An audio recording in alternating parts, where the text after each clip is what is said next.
Hi, my name is Amber and this is my April wrap-up.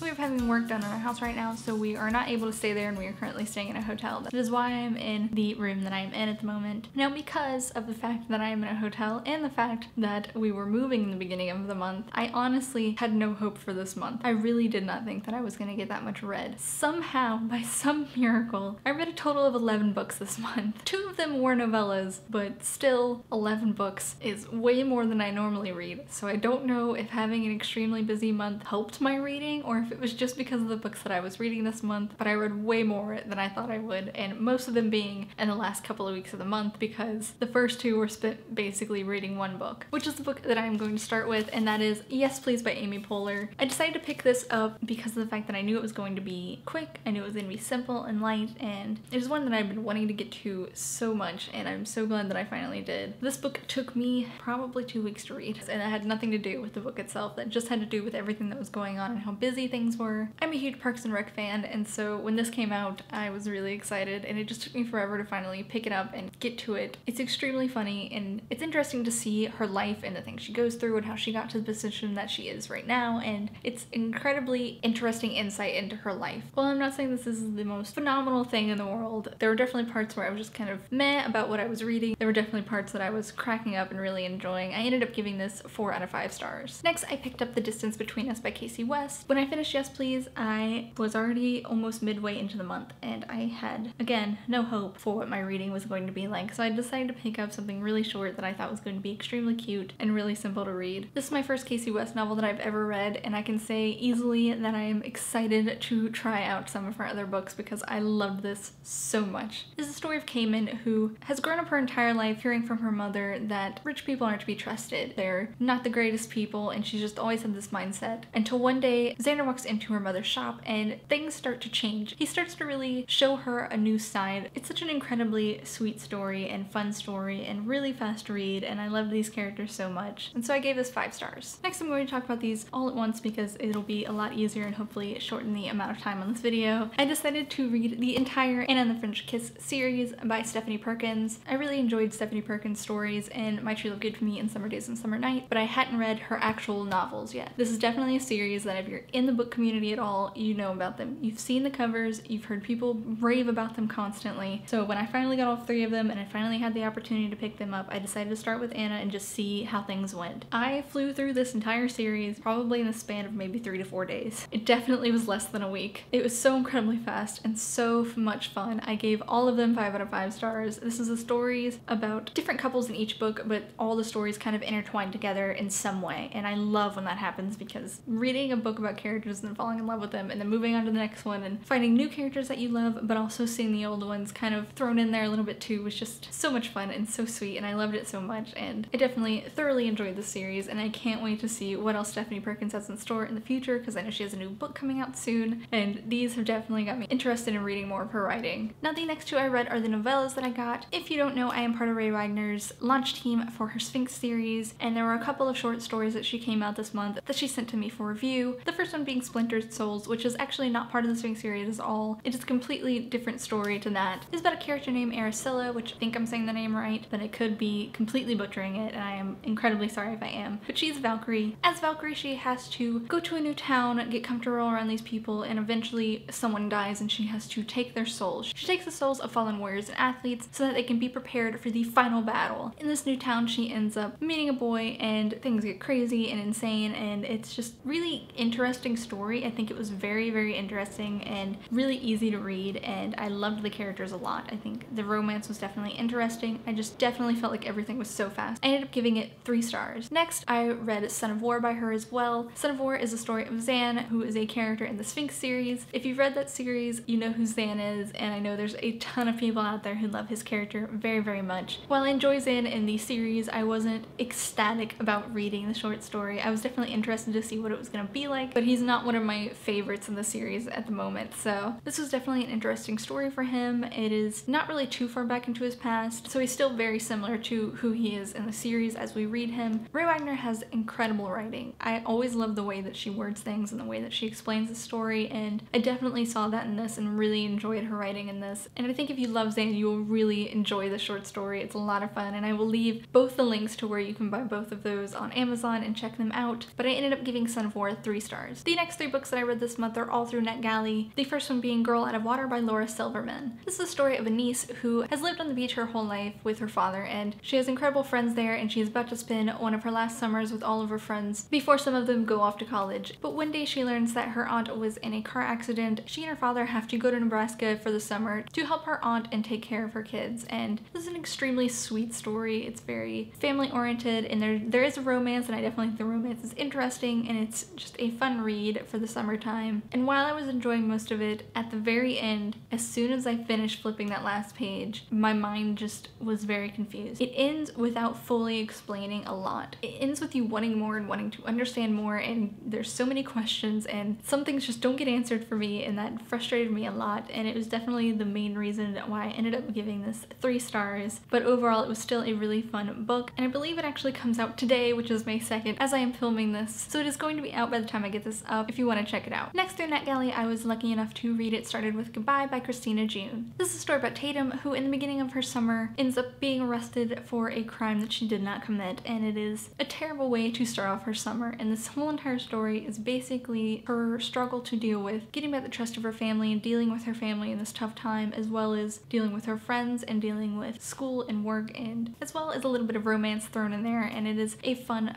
summer story. I really enjoyed this a lot. I thought it was a very touching story, and it really has a huge emphasis on family in this, which I thought was extremely adorable. And it is kind of a Cinderella retelling in a way. It is definitely a loose-based Cinderella retelling. I think this is great during the summertime as just kind of a light, fast read. I ended up giving this 4 out of 5 stars, and it comes out May 9th. The last and final book that I read this month was Violet Grenade by Victoria Scott. This is the first book that I've read by her, but I've definitely seen her books around. I was lucky enough to receive this through NetGalley, and it's definitely one that I've seen the cover of everywhere and just amazing things about it, and I was really interested in picking it up. When I got the email that I got approved for it, I honestly wasn't sure when I was gonna finally get to it and get to read it before it came out. I definitely didn't think that I was gonna get it done this past month. I ended up downloading it, opened it to the first page, and just started reading a couple of pages, and after a while I was halfway through the book. I went through this really quickly, a lot quicker than I thought I would, especially for the type of book that it is. It's about a character named Domino and all the struggles that she goes through, and the voice that is inside her head, Wilson. And while that makes it seem like a fantasy, it is definitely not a fantasy. It reads as a fantasy, but is definitely contemporary. I had no idea what I was fully getting myself into until I started reading this. It is extremely dark and extremely twisted, and even the humor in it is very dark humor, and it's definitely something that is weird and strange, and twisted is the best word I can describe for this book. I thoroughly enjoyed this. I thought it was really interesting, even though it was extremely dark. I enjoy dark, so I had no problem with that in this. The characters in this are really interesting. You're definitely cheering them on through everything that they go through, and you really enjoy them as characters. I don't want to spoil anything for this book because it's not out yet. It doesn't come out until May 16th, but I wanted to kind of just shortly talk about the voice in Domino's head. When you hear that in a description, you're automatically thinking that it's going to be something fantasy. This is going to be a creature of some sort that is just in her body. My mind automatically went to Beyond Two Souls, and I thought of the video game for some reason. I don't know why, but that's what I went to. I thought it was just going to be something similar to that. It's not. This is all mental. This is a contemporary. There is no fantasy elements. It is in real world life. These are real people. These are real situations. Again, I don't want to spoil anything for this, and I really hope that I'm trying to say this as well as I possibly can. It is about her mental health. While that is not in the description, while the author doesn't think of it as a mental health book, I definitely wish that would have been brought up more as mental health instead of just being a kind of just a part of the story. But I still honestly thought it was very interesting to see how this played out and how this character deals with this. I just thoroughly enjoyed this. It was extremely dark and extremely weird, and even though it's not described as mental health like at all, I definitely think it has that aspect into it. If you enjoy a book that is just extremely dark and twisted, this is definitely one that you need to check out. It is really interesting and really fun to read, and I ended up giving it 4 out of 5 stars. So those are all the books that I read in the month of April. I don't know how I got through 10 books, but somehow I did it. Hopefully next month will be just as good, but with Aquar, I